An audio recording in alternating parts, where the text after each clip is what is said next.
Oi, pessoal, estamos aqui já para começar o nosso encontro com o Márcio Castro, tão querido. Hoje a gente começa uma nova etapa do projeto Memórias do Teatro Andreense. Até agora a gente tem feito encontros lá no YouTube do Teatro da Conspiração. Fazemos encontros com grupos, falamos a respeito de eventos, de fases, da história do teatro andreense. E a partir de hoje a gente vai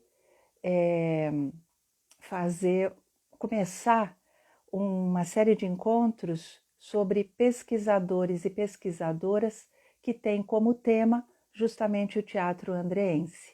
Boa noite quem está chegando agora, Bernardo, meu amor, Márcia querida, Isa, Isabela, boa noite. Daqui a pouquinho o Márcio vai chegar. Serão 60 minutos, porque depois que a live terminar, daqui a alguns dias a gente posta lá no YouTube do Teatro da Conspiração. Então, teremos um limite aqui de horário. Pati, linda, boa noite. Boa noite, boa tarde, bom dia para quem chegar depois. Márcio Castro é ator, diretor, ele é artista educador, é dramaturgo, publicou recentemente Transe, uma dramaturgia que está na minha lista de livros amigos para comentar aqui no Insta. Oi, Noah, querido, Lili, boa noite. E ele é mestre em História e pela História, pela FEFELESH na USP, com a dissertação Com quantas vozes se faz um coro? Teatro forja, expedientes estéticos, formação cultural e sindical, de 1979 a 1986. Está disponível no Banco de Teses e Dissertações da USP para quem quiser acessar.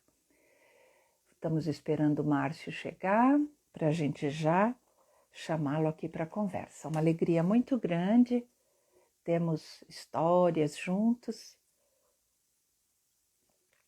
e é muito bom começar esse projeto, essa nova série de lives com o Márcio. Boa noite, Lili querida. Vamos aguardar. Deixa eu ver se eu chamo o Márcio aqui. Márcio já está aqui, visualizei.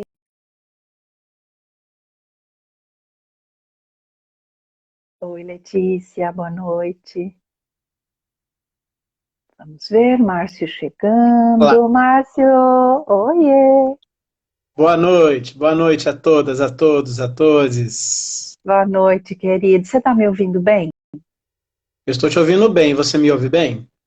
Ouço também. É que eu não costumo fazer com fone de ouvido e hoje eu resolvi fazer porque eu estou longe do celular. Entendi, um Então, experimento. Mais um.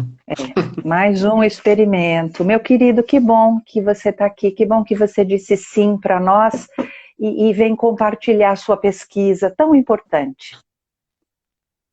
Eu que agradeço esse convite, né? Acompanho de forma um pouco instável as suas lives também. Confesso que em algum lugar também ainda é uma dificuldade, né? Para mim, assim, acho que para muitas pessoas também, esse tipo de vetor de diálogo e discussão, mas é o que tem se mostrado talvez com algum tipo de potência que a gente consegue fazer por hora e que em alguma medida também tem democratizado o acesso a muitas conversas interessantes, a muitos bate-papos e há muitos conteúdos aí também, né, nos mais variados aspectos e áreas, assim, então estamos aí, né, estamos caminhando aí É, por esse processo, à disposição para a gente ter um bom bate-papo aqui, com a tranquilidade e muito amor gente, também. a gente vai vencendo, né, as nossas resistências, né, Márcia? com vídeo, com o não presencial, né? Olha, eu acho que Zezé tá por aqui, olha. Boa noite, Márcia. Um abraço do Eduardo. O Eduardo Gomes Moreira está aqui, olha, que honra para nós. Eduardo Moreira, Maria José, né? Eduardo foi Isso. que fez parte do Grupo Forja de Teatro, que é esse objeto de pesquisa do meu mestrado. Eduardo é um dos poucos, se não o único, que fez a trajetória inteira do Grupo Forja, desde o seu início, lá em 1979, até meados dos anos 90, quando o grupo encerrou suas atividades ali já, né, já como um grupo autônomo e fora do sindicato, né? Eduardo foi uma pessoa também muito importante para o processo de pesquisa desse projeto, né?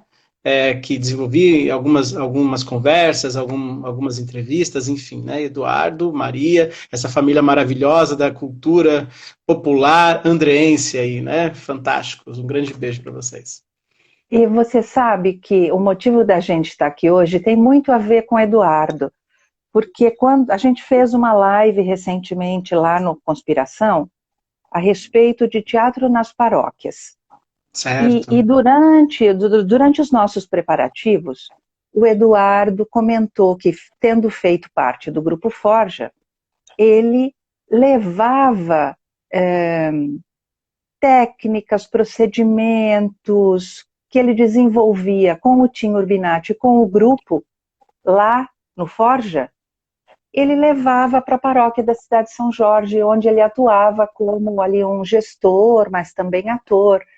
Então, isso, eu sabendo que você tinha feito a sua dissertação a respeito do Forja, fiquei curiosa em saber como é que um grupo que era de São Bernardo, né, sediado lá no sindicato, que tinha, digamos assim, a maior parte das suas atividades fora de Santo André, como é que ao longo do tempo ele foi multiplicando esses saberes, a ponto dos componentes do Forja atuarem fora ali do grupo, né, multiplicarem. Então, queria começar, Márcio, perguntando para você, de você dizer para nós um pouco sobre o Grupo Forja, para situar quem está aqui, e aí dizer a respeito dessa multiplicação, desse sair para fora da fábrica, tão para fora que atinge as comunidades, independentemente da origem lá na fábrica. Tá certo. Então vamos começar então para falar quem é, o que é esse Forja, quem é Grupo Forja, enfim. O Grupo Forja de Teatro foi um grupo que teve a sua constituição no ano de 1979, dentro do Sindicato dos Metalúrgicos de São Bernardo do Campo e Diadema. Hoje esse sindicato é conhecido como Sindicatos Metalúrgicos do ABC, porque houve uma unificação no fim dos anos 90, uma unificação que durou muito pouco tempo e deu muitos problemas até, e aí o que acabou acontecendo posteriormente a isso, que o sindicato ficou com esse nome, né, Sindicatos Metalúrgicos do ABC, e aí se cindiu, né, de Santo André com São Bernardo, Diadema, aí viraram dois. Mas enfim, naquele momento era o Sindicatos Metalúrgicos São Bernardo do Campo e Diadema, que ficava sediado em São Bernardo. Havia anteriormente uma experiência teatral no sindicato, que era o Grupo Ferramenta, que ele estava ligado essencialmente à escola, ao Centro Educacional Tiradentes, que era um centro de educação profissional, né, de técnico profissional, mas também que trabalhava com alfabetização. Com algumas mudanças estruturais dentro do sindicato, essa escola ela deixou de existir, e com isso o Grupo Ferramenta também. Mas as pessoas, uma parte das pessoas que fez parte do Grupo Ferramenta, ainda tinham o desejo de se envolver com o teatro e desenvolver atividades em relação a isso. E o Tim Urbinati, nessa época, estava desenvolvendo um trabalho. Tim Urbinati, diretor teatral, autor, né, dramaturgo, sociólogo, uma pessoa importantíssima para a história do teatro paulista e do teatro brasileiro, né? O Tim Urbinati, nesse momento, estava desenvolvendo um trabalho junto com os sindicatos metalúrgicos de São Paulo para a Chapa 3, que era a chapa de oposição a chapa do Joaquinzão, né? O chamado Joaquinzão, que era uma espécie de diretor sindical pelego, né? Pelego no sentido de que estava ligado diretamente às empresas, às entidades patronais e ao governo ditatorial também, né? E aí ele desenvolveu um espetáculo chamado Engana a Trouxa Tá Caindo, que era a ideia de uma chapa de oposição, né? E ela foi feita para poder competir, né? E conseguir, no fim das contas, acabou não dando certo. E o Augusto Portugal, que foi aluno também de geografia, na mesma época que o Tim Urbinati também era aluno de sociologia na FEFELESH, foi assistir o espetáculo para saber se, de repente, eles poderiam fazer a mesma experiência em São Bernardo do Campo. E aí, então, ele ficou sabendo que quem estava dirigindo aquele espetáculo era o Tim Urbinati, que era um companheiro dele da época de estudo, na época de faculdade, né?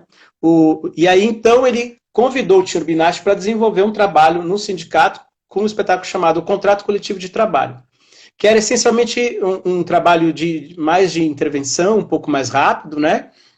E o Tino Binatti, inclusive, até estranhou, porque ele tinha muito esse costume de fazer um espetáculo, acompanhar os ensaios, ver as estreias, e as pessoas pediram um texto, ele desenvolveu esse texto e levou para o sindicato, né? Aí desenvolveram aquele trabalho, e aí, posteriormente, esse trabalho, essa peça, o Contrato Coletivo de Trabalho, se juntou um grupo de pessoas ali interessadas em continuar com o trabalho, e aí, então, decidiram fundar o Grupo Forja de Teatro.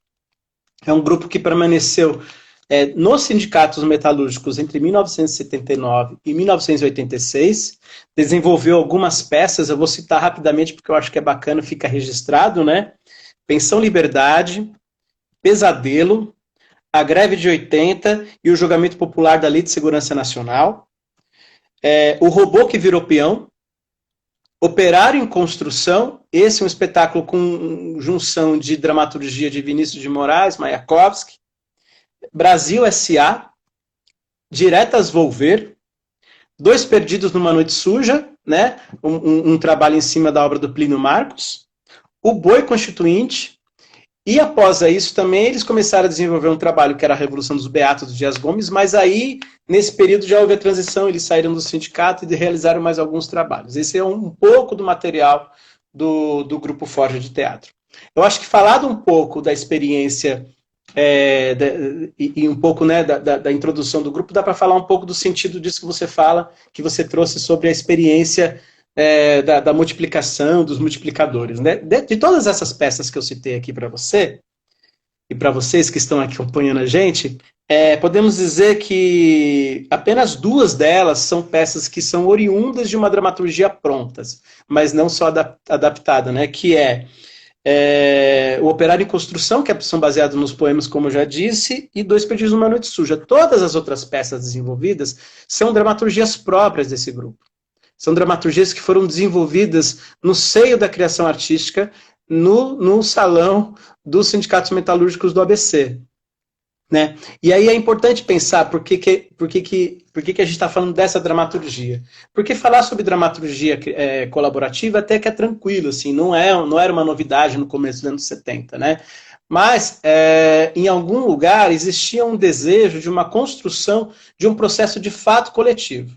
Né? E que esse processo, por mais que o Tim tivesse a experiência anterior como ator, como dramaturgo e como diretor, era um momento também de multiplicar esse conhecimento, junto com os operários e as operárias que faziam parte do grupo. Né? Então, principalmente em relação a Pensão Liberdade e Pesadelo, que são obras com uma complexidade maior de dramaturgia, no sentido de tempo mesmo de pesquisa, né? Não que as outras peças não sejam, mas talvez elas sejam um pouco mais urgentes. Essas peças foram semanas e semanas em que eles se encontravam, quase na sua maioria, nos fins de semana, nos dias de folga, né?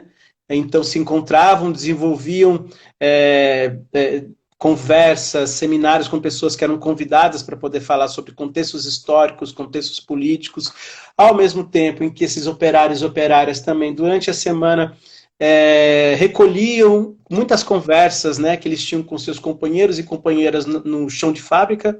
Uma vez eu ouvi falar que chão de fábrica, as pessoas acharam que era um pouco pejorativa a palavra. Eu, na verdade, gosto bastante do chão de fábrica. Eu acho que tem um viés popular interessante também aí e que todo mundo entende o que está acontecendo, né? Então, era uma junção entre um pouco de formação política, que vinha de algumas pessoas que eram fora do sindicato, alguns amigos do Tio Urbinati da sociologia, como Otaviani, inclusive, né, que é professor, foi professor de lá, recolhia-se também um pouco o desejo dos próprios atores sobre aquilo que eles gostariam de falar, aquilo que eles gostariam de desenvolver, e, ao mesmo tempo, também conversar com a peãozada, com os trabalhadores e trabalhadoras, para saber um pouco quais que eram os assuntos, né? E o processo de dramaturgia, então, era esse primeiro processo em que essa junção desses vários fatores trazia a ideia de um espetáculo que não estava unicamente na cabeça do diretor do dramaturgo, mas que fazia parte dos atores e das atrizes também. Eles se dividiam em grupos, então, por exemplo, eles faziam algo que a gente pode até dizer com alguma tranquilidade hoje, como o Canovaccio, né, que é a estrutura de cenas. Então, eles dividiam 24, 25 cenas, aí cada cena era dividida entre duas, três pessoas, aí aquelas pessoas ficavam responsáveis em escrever o texto da cena, e depois colocavam aquilo para o grupo, aí depois o grupo discutia se mudava, o que não mudava, né? E aí, posteriormente ao trabalho já bastante desenvolvido, aí então é que eles iam um trabalho de criação artística mesmo, né? Então a gente pode dizer que tinha esse momento da dramaturgia e, ao mesmo tempo, um trabalho de improvisação, um trabalho de expressão corporal, como eles colocavam também, né? E aí, depois desse processo com o texto já bastante encaminhado, é que eles desenvolviam o espetáculo, né? Eu estou falando essencialmente das duas peças que eu gosto de chamar de peças de palco, que são Pensão, Liberdade e Pesadelo, que são as primeiras peças, né? Mas as outras peças têm isso, mas de uma forma um pouco mais diferente, porque elas eram um pouco mais urgentes, né? Então, eu acho que um dos fatos... E nesse sentido, Márcio, quem também dava depoimento, também se via, não é, nesses espetáculos, porque falava de todo mundo, né? Era algo próximo, era algo que traduzia uma coisa que estava se passando ali com todos, né? Eu acho que tem uma coisa muito interessante que eu desenvolvo um pouco na pesquisa e que eu acho que é um grande barato, que é são alguns depoimentos de pessoas que viram os espetáculos e também um breve artigo muito curto da Iná Camargo Costa falando sobre a representatividade do operário em cena.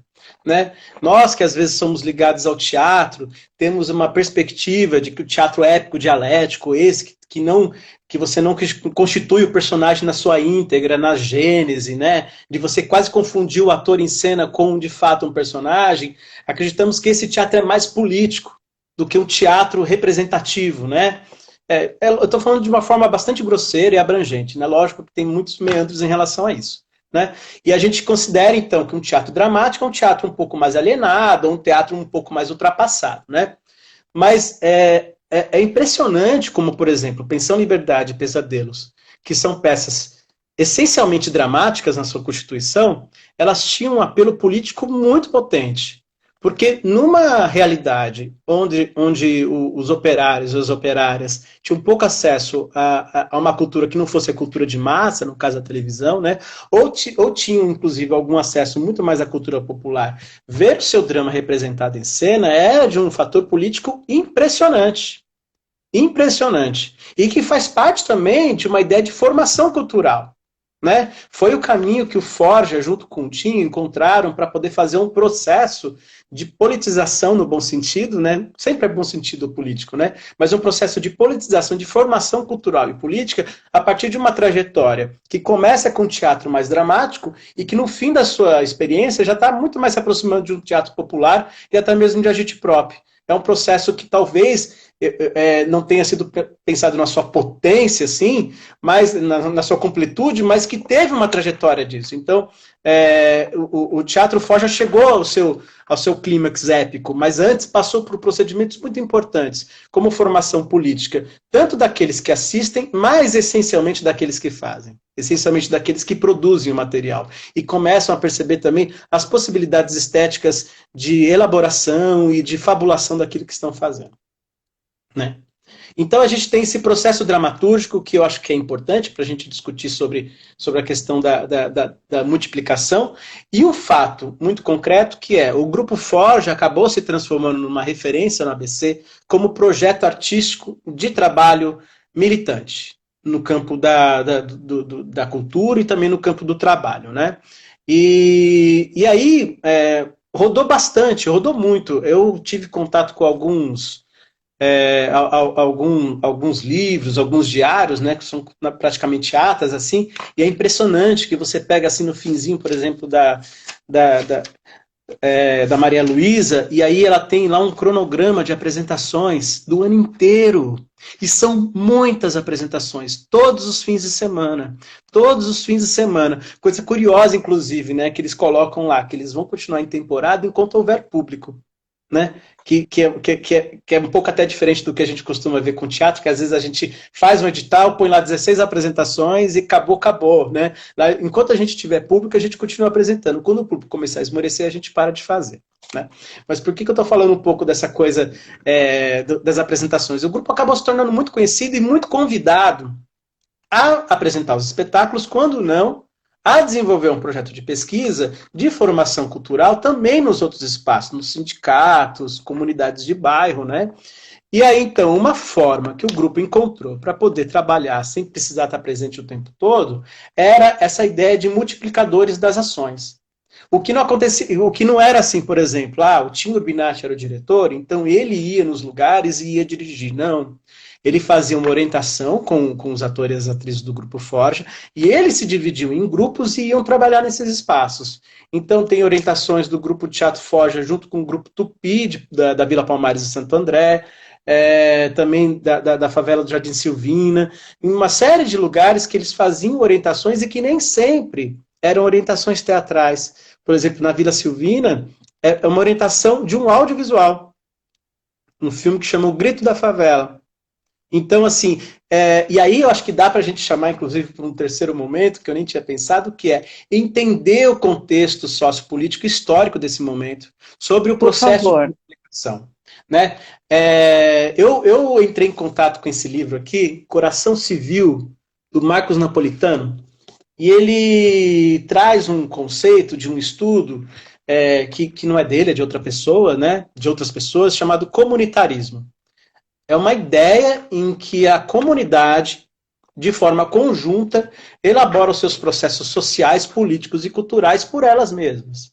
Sem a necessidade de que você tenha uma espécie de patrono cultural. Né? É um desenvolvimento coletivo e conjunto sobre suas próprias necessidades e os seus próprios desejos. Por que é importante dizer sobre isso agora? Né? A gente está falando de 1979, né? A gente está falando aí da distensão do regime militar, né? E eu gosto da palavra distensão até do que abertura, porque quando se fala abertura, se tem uma ideia de que os militares foram muito bonzinhos, né? De que eles falassem agora esse país tutelado, que nós conseguimos organizar, está pronto para a democracia, agora nós vamos abrir. E existe uma série de pessoas que usam o termo distensão, que é um governo que está completamente desfacelado, e assim como um músculo distendido, não consegue mais se segurar.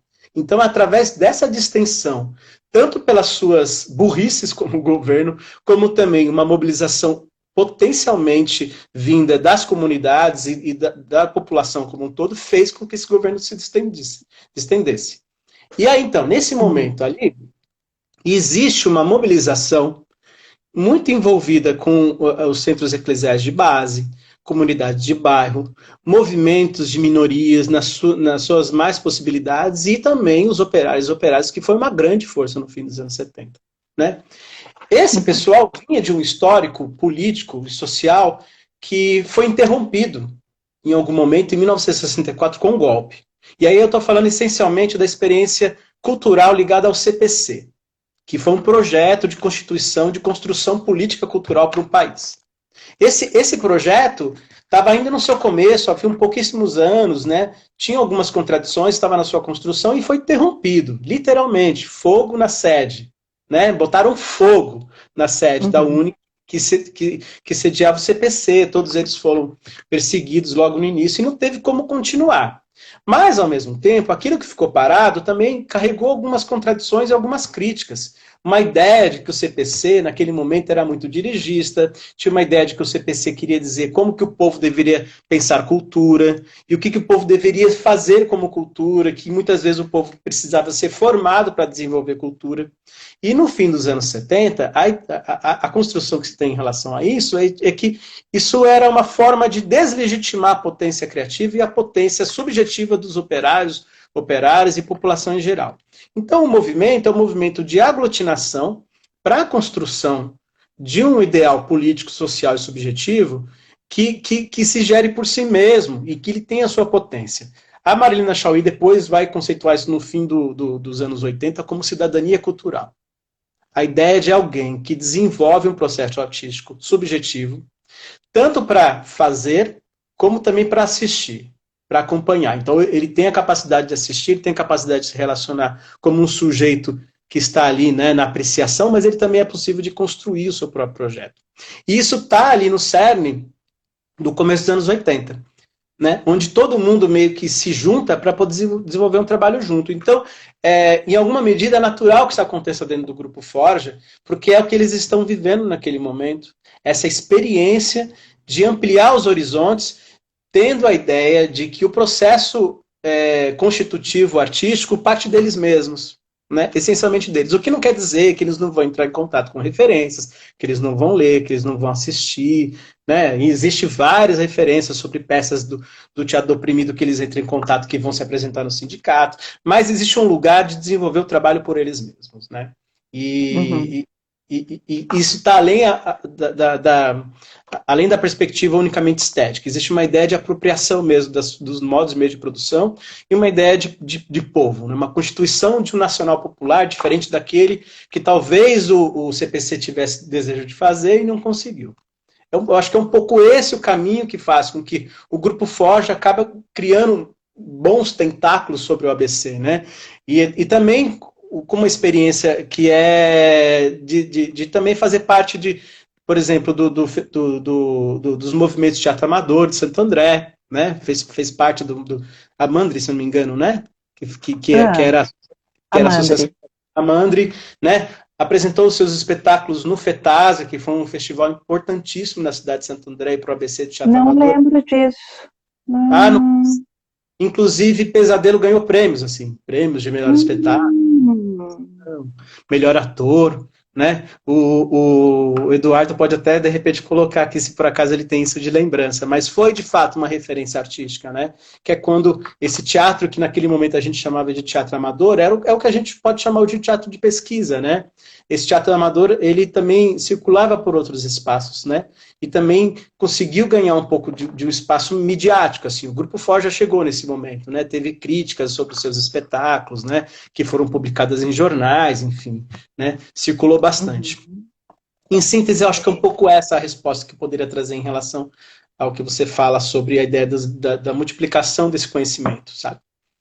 Eu acho que coincide bastante, dialoga bastante com o que o Eduardo nos colocou, que é, quando perguntado sobre o que ele traz do Grupo Forja até hoje, ou o que ele levou de mais significativo para o trabalho dele, seja nas paróquias, seja até hoje, e ele fala que é justamente essa construção coletiva da dramaturgia, em que existe aí um processo em que todos opinam, em que todos pesquisam e todos elaboram essa dramaturgia. E me faz pensar, eu não me lembro, eu passei os olhos na bibliografia da sua dissertação, mas certamente Teatro de Militância da Silvana Garcia está lá, né? Sim, inclusive, eu tentei achar o meu, não encontrei. E que também coincide com um período em que o próprio teatro estava vivendo, né, que era das criações coletivas, que era da não hierarquização de funções, ou seja, o Forja está não só engajado num sentido político, mas num sentido de um modo de fazer teatral, que é político também, lógico, mas esteticamente ele está integrado a um modo de fazer que estava corrente naquele período, né, Márcio? Não, isso sem dúvida, porque às vezes a gente talvez corre, né, a gente comete o erro, né, de repente separar as duas coisas, né, como se elas fossem separadas mesmo, né, mas os processos estão caminhando e não tem, é muito concreta a ideia de que você está construindo um mundo novo, com uma perspectiva nova, algumas coisas precisam mudar, né? A figura do diretor e do dramaturgo, por si só, por mais que seja uma pessoa bacana, acaba sendo uma figura centralizadora, né? E a gente também não está batendo o martelo dizendo que é sempre assim, né? Mas existe um desejo também da modificação disso, né? Existe um desejo que vem até mesmo fora do país, mas também um desejo do Brasil que quer se afirmar, né? A Silvana Garcia fala disso, né? Fala de uma série de experiências desse mesmo período, né? O Núcleo Dependente, a Poena, Galo de Briga, né? São esses vários grupos que ela aborda, que aliás é um estudo fantástico, alguém que faz isso em 1984, no calor da coisa, e consegue perceber uma metodologia que muitas vezes as próprias pessoas tinham dificuldade, porque era uma coisa que ia se experimentando, assim, né? Essa ideia do teatro coletivo, mais para frente dos anos 90, para frente, inclusive, foi até um pouco atacada, dizendo que se fazia muitas coisas, mas não se chegava a nenhum tipo de síntese, então por isso que até se constituía a ideia de um teatro colaborativo, assim, né? Mas é parte de um processo, né? E é mais uma vez a gente dizendo o quanto que um grupo militante lá nos sindicatos metalúrgicos faz parte de um processo histórico que dialoga com a história do teatro brasileiro também, né? E Sim. muitas vezes esses grupos de periferia, eles acabam sendo apartados da experiência da discussão histórica, por quê? Porque eles não aparecem nas críticas. Sim. Porque os críticos não vão assistir. Sábado Magaldi foi assistir o Grupo Forja, fez uma crítica sobre o Grupo Forja, mas fez uma crítica quase trabalhando como se eles fossem ingênuos. Quando ele termina a crítica dele assim, o bom e sadio teatro popular. Quando ele coloca esse lugar, ele está dizendo que é um teatro menor, porque o teatro bom mesmo é aquele teatro de centro, o teatro de pesquisa, o teatro de linguagem. Agora, esse teatro popular, ele serve para aquilo que ele está sendo feito, mas ele não tem essa potência estética, né? É uma discussão que eu acho importantíssima e é um dos desejos também com esse mestrado, né, da gente colocar um pouco em pauta também a perspectiva de um teatro não central, um teatro periférico, né, e um teatro que não está ligado às grandes instituições, né, ou mesmo a própria estrutura do teatro, né, da montagem do espetáculo, né, uma fortuna crítica, né, e uma constituição de trajetória, né, a trajetória do Forja ela constitui sobre outros aspectos, assim como tantos outros. E é como se o teatro fosse uma coisa só, né? Sim. Ele tem ali uma constituição única e o que não se enquadra nessa forma é exceção, né? Olha, você consegue ler aí o que o Edu respondeu da sua pergunta? O Jonas tem dimensão honrosa de interpretação, acho que foi isso que ele colocou aqui. Vai subindo, tem mais coisas, é que eu estou longe do celular. Isilda, o nome da Isilda também, melhor atriz. Jonas, melhor ator, e Isilda, melhor atriz. Isildinha, né? O Forja ganhou o melhor cenário, melhor atriz, o Jonas de melhor ator, né? Isilda e a Isildinha, né? E aí essa menção honrosa para o Jonas também, mas aí não sei se é alguma outra, como se diz, alguma outra coisa que ele acabou fazendo em relação ao espetáculo também. Tá. Sim, pois é, não é? Tá junto aí com os outros exercícios aí do teatro amador, não é? Fora desse contexto tão específico que foi o Forja. Agora, Márcio, me lembrei aqui da Ecléa Bose no Leituras de Operárias. Você falou da cultura de massa, não é?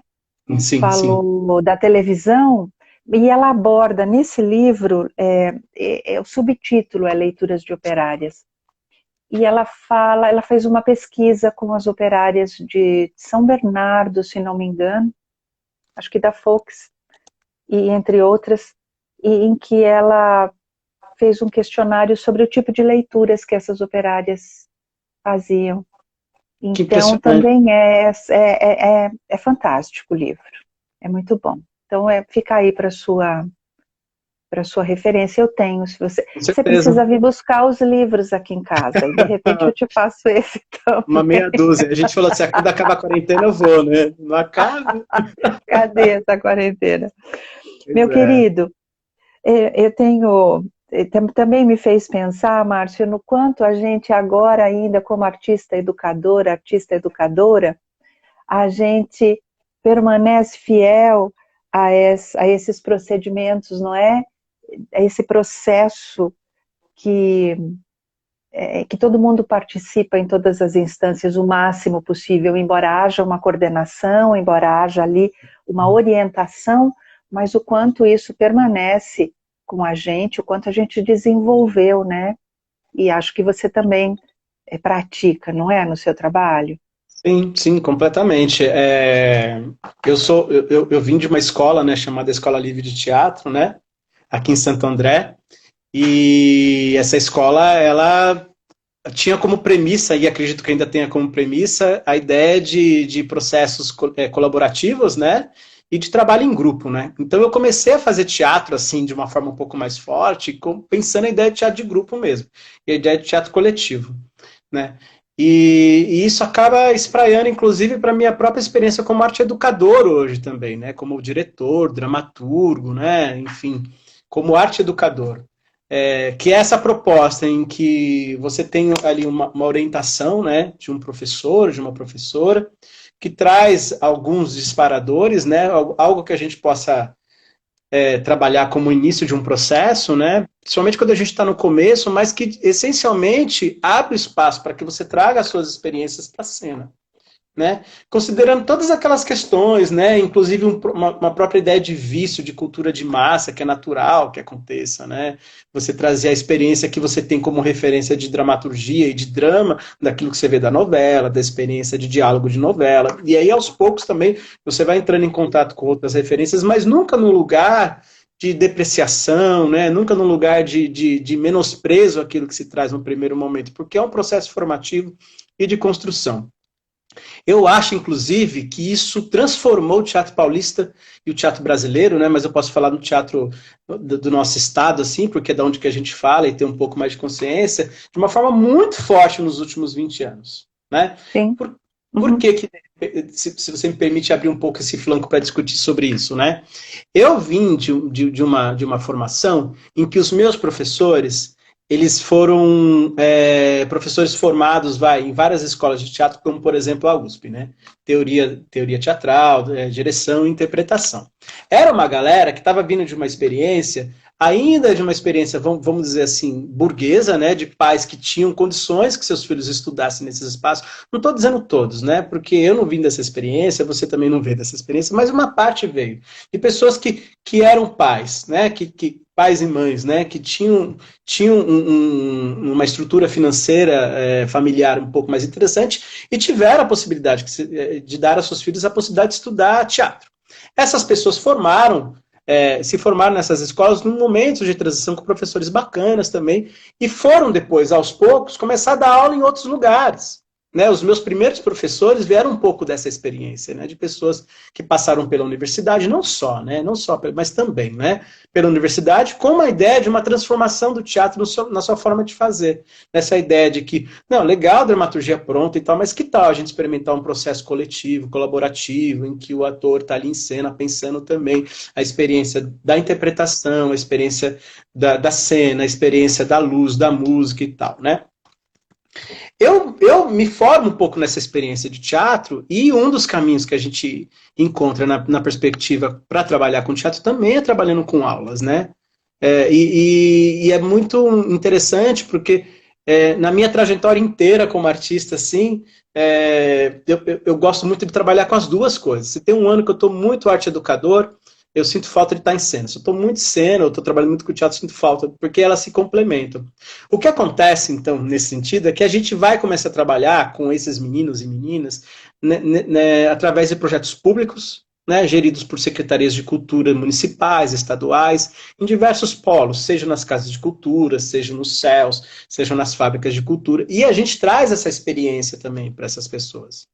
E esse processo todo vai fazendo com que essas pessoas, quando vão fazer teatro, vão fazer desses outros jeitos também. Então a gente tem hoje uma possibilidade de uma criação artística muito diferente, não muito diferente, mas bem diferente do que a gente tinha há 20 anos atrás, e com uma autonomia muito grande sobre os seus próprios processos criativos, né? A gente pode falar que hoje o teatro de periferia, que já brigou muito há um tempo atrás, né? O teatro de periferia, ele tem uma potência estética que muitas vezes ela é mais potente do que um teatro que a gente pode chamar de teatro de centro, mesmo teatro de pesquisa, né? Tem uma série de questões que a gente pode colocar no meio, como a ideia de pertencimento, lugar de fala, propostas estéticas, né, relacionadas ao tipo de discussão que querem desenvolver, né?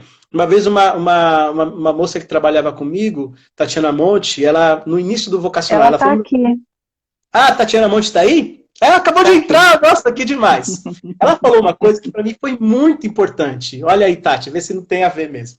A gente estava lá, né, discutindo no vocacional, ela como arte educadora, ela falou assim, quando começou o vocacional, tinha uma coisa que era importante pra gente, que era a técnica. A gente precisava aprender a fazer teatro. Eu falei assim, não precisa as pessoas virem do centro dizer pra gente que as pessoas morrem. Isso a gente vê todo dia, os corpos estão nas nossas calçadas, a gente vê todo dia. A gente precisa da técnica para elaborar esteticamente o que a gente quer dizer, né? E aí, nesse sentido que eu falo para você um pouco da ideia de um teatro de periferia, que o diálogo ele é muito mais forte e muito mais direto. Porque assim, a partir do momento que eu tenho a técnica e consigo desenvolver o trabalho artístico, eu sei o que eu quero dizer.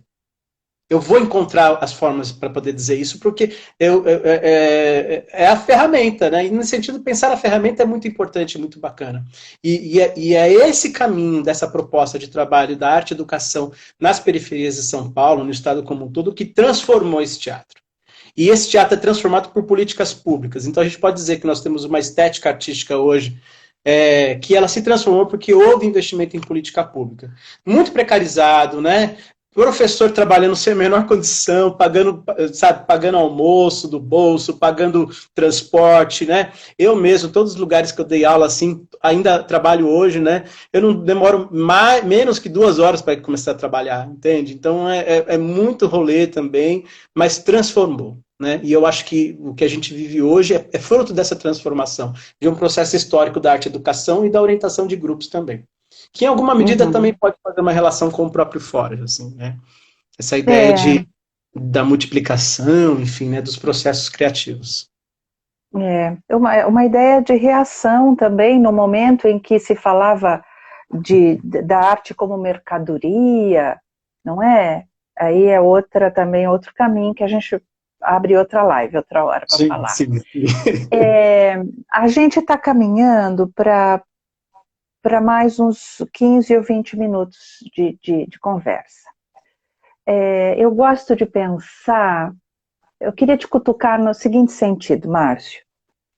Estamos em 2021, você quer fazer um mestrado e você vai olhar, o seu objeto vai ser um grupo entre os anos 70 e 80, lá atrás. O que é que você foi buscar lá? Se a gente pensar nesse oráculo, né? O que é que você foi perguntar? Ou o que é que, durante a pesquisa, esse oráculo, né, que você transformou numa dissertação, diz para nós hoje? Eu não sei se eu estou conseguindo expressar o que eu quero te perguntar, mas o que é que essa dissertação, o que esses anos de pesquisa trazem para nós hoje, sob o seu ponto de vista? Não, acho ótimo, assim. E aí eu, para começar, faço até uma ponte com o teatro, assim, né? Que é essa ideia, assim, por que você apresenta uma peça? Por que você quer pensar em fazer um projeto, né? É lógico que a gente gosta muito do que a gente faz, a gente gosta de estar em cena, a gente se sente feliz, a gente se sente útil em alguma medida, mas essencialmente porque você quer trazer uma contribuição para a sociedade, né? Você vai montar um espetáculo porque você quer discutir alguma coisa sobre essa sociedade, né? Eu aprendi esse teatro, né? Não o teatro da hiper exposição, né? Que acaba acontecendo, é natural que às vezes aconteça, mas um teatro que fala assim, você vai montar a peça para quê? Quem é que vai ver isso? Para que você quer discutir, né? O teatro não vem para trazer respostas, mas vem para trazer perguntas, todas essas coisas, né? E aí, eu fico pensando um pouco num processo metódico que eu tive lá no começo da história, quando eu estava começando a fazer história. Porque eu comecei a fazer história em Santo André e depois eu fiz transferência para a USP. E aí, por conta de estar na USP, eu prestei o mestrado, foi um processo. Então, assim, foram 10 anos, né? nesse processo. E essa pesquisa do Forja tem 10 anos também, né? E aí eu vou explicar. Tinha uma ideia de um processo metódico que se tem, lidado a uma ideia do materialismo, que para você tentar entender processos contemporâneos, você recua no tempo e tenta perceber onde que há evidências no tempo histórico também que possam ter proximidades para a gente tomar aquilo como uma espécie de exemplo. Não para dizer que, né, até que se diz, né, primeiro como farsa, primeiro como tragédia, depois como farsa, tem essas coisas todas, esses chavões marxistas até, né? Mas uma ideia de falar assim, olha, quando que o mundo esteve em crise com algo parecido com o que você está pensando? Né? Será que a gente não tira isso? Porque quando a gente pensa história, é para pensar futuro, né?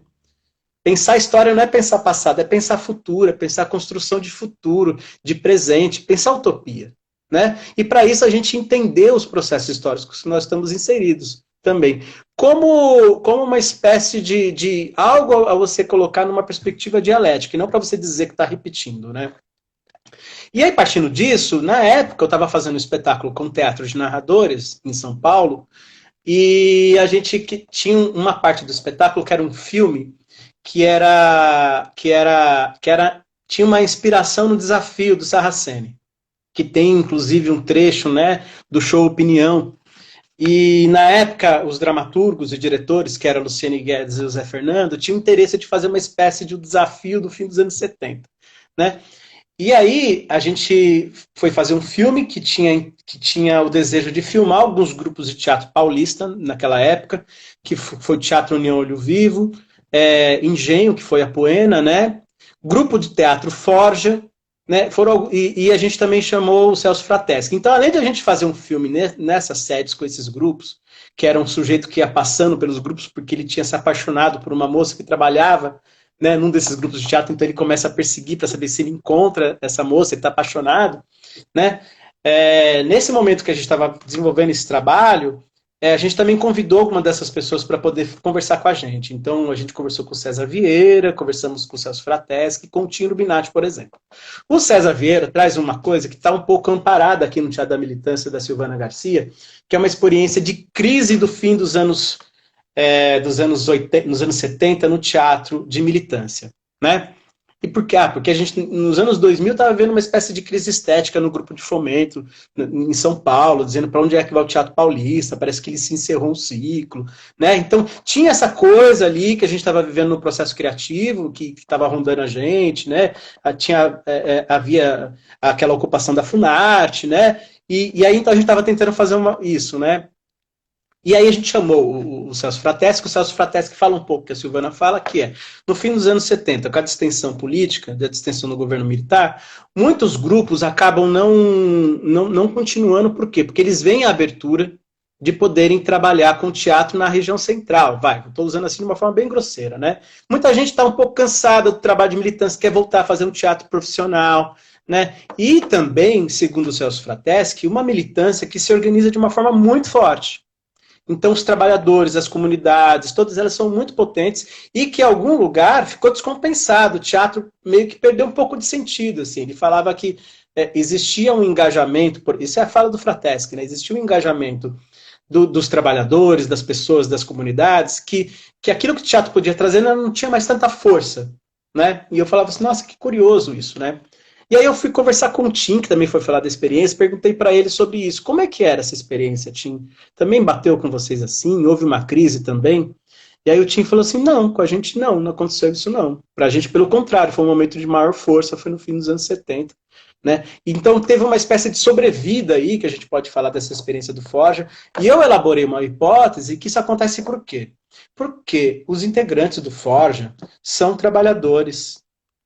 Eles não são atores, eles não têm a intenção de se profissionalizar. Então, o objeto deles de trabalho era muito mais orgânico. Então, a partir do momento que o teatro entra em crise sobre a sua estética ali, ou então da possibilidade de voltar a trabalhar profissionalmente, o Forja não tinha esse desejo. Não era a vontade deles, eles queriam continuar fazendo aquele trabalho mesmo, né?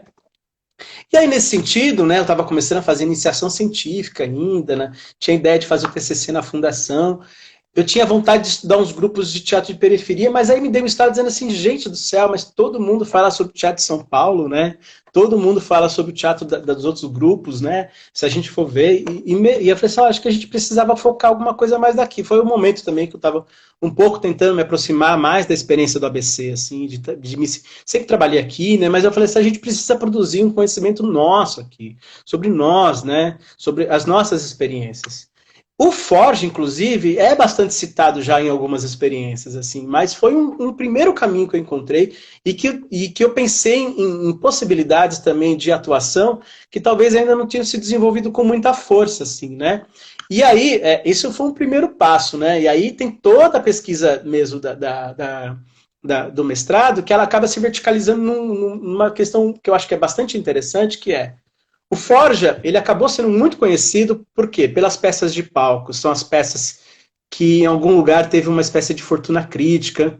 Eles conseguiram imprimir livros, né? Publicar os livros pela UCTEC também, né? Que foi muito parceira nesse momento.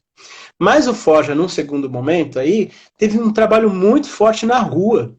Muito forte mesmo, assim, espetáculos de intervenção antes das assembleias, né, de mobilização dos bairros para as pré-assembleias, antes da campanha da campanha sindical, da campanha salarial, de todo mês que acontecia entre março e maio, né? E é um material que é pouco estudado, assim, pouco refletido também, né? E aí, então, um dos caminhos que eu encontrei que seria bacana para desenvolver esse projeto de pesquisa era, de alguma forma, elaborar uma reflexão, elaborar um estudo sobre as obras de rua que o Forja fez.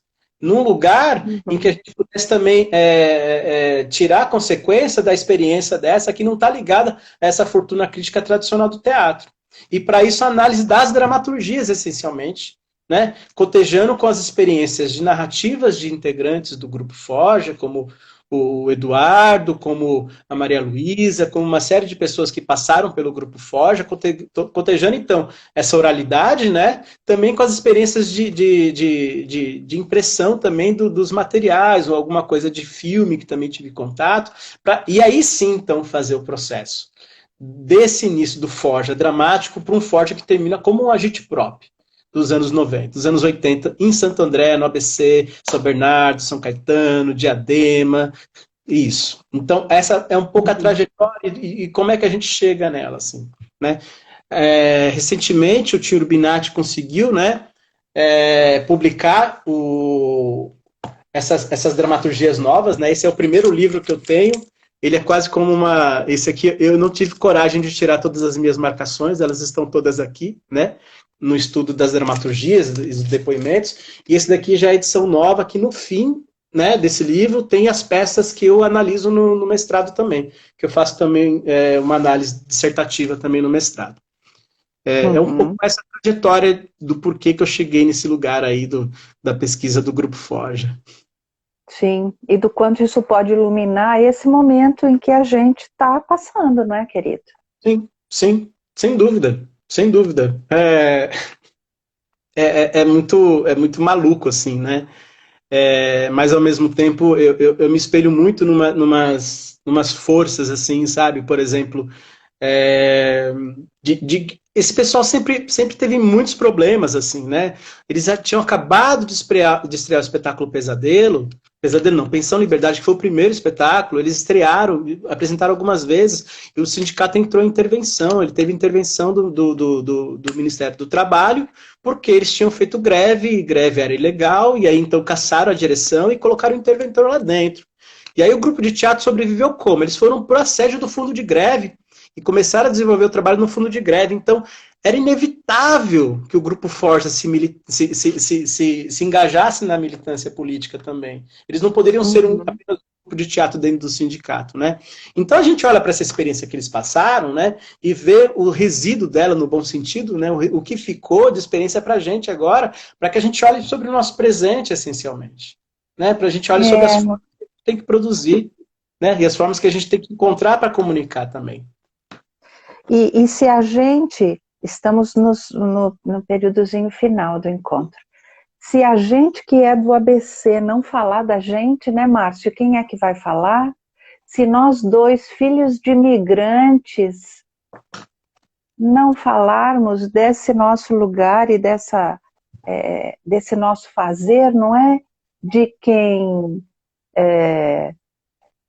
saltou, digamos assim, para o teatro, não é? Saltamos,